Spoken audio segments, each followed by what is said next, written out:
स्ट्राईकला असेल तो तुकाराम, ज्याला 2 जीवदान मिळालेत. पहिला चेंडू आणि चांगली गोलंदाजी. निर्धाव असा चेंडूची सांगता झाले मैदानामध्ये.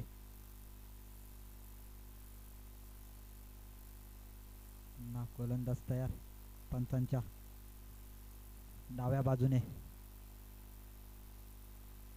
पुन्हा एकदा निर्धाव असा चेंडू. बॅक टू बॅक 2 निर्धाव चेंडू. चांगली अशी गोलंदाजी करतोय आपल्या संघासाठी हरेश.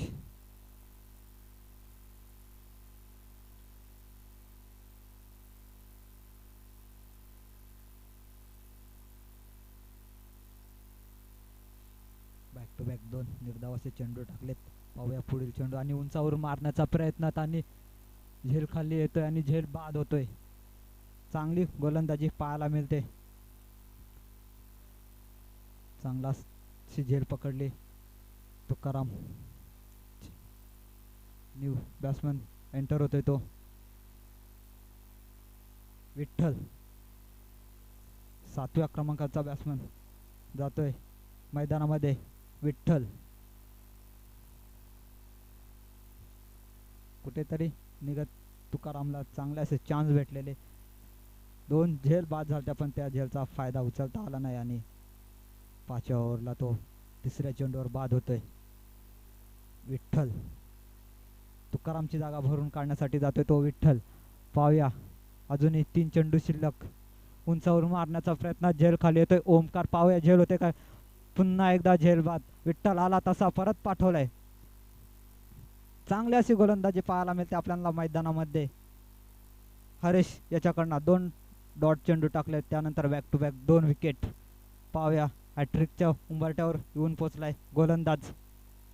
न्यू बॅट्समन एंटर होतोय तो दिप्पू.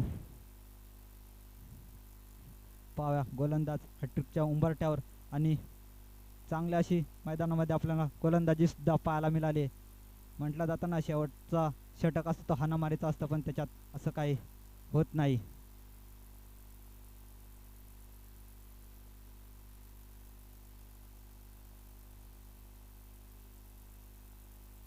लेफ्टी बॅट्समन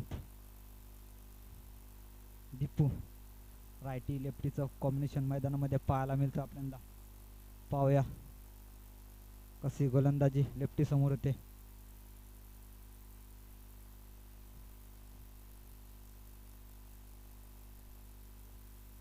चांगल्या अशी गोलंदाजी पाहायला मिळाली आणि हा पुन्हा एकदा उंचावरून मारण्याचा प्रयत्नात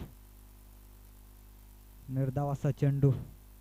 चांगली गोलंदाजी करतोय ओमकार. बॅक टू बॅक निर्धाव असे चेंडू. त्या पहिला 2 चेंडू डॉट टाकले, त्यानंतर 2 बॉलला 2 विकेट घेतले आणि 5वा सुद्धा चेंडू डॉट टाकलाय. कुठेतरी धावसंख्या अजून स्थिरावलेलीच आहे. पुन्हा एकदा उंचावरून मारण्याचा प्रयत्नात. पाहूया रन आउटच्या स्वरूपात चांगली गोलंदाजी केली हरेशने. बॅक टू बॅक पूर्ण मिडल षटक टाकलंय.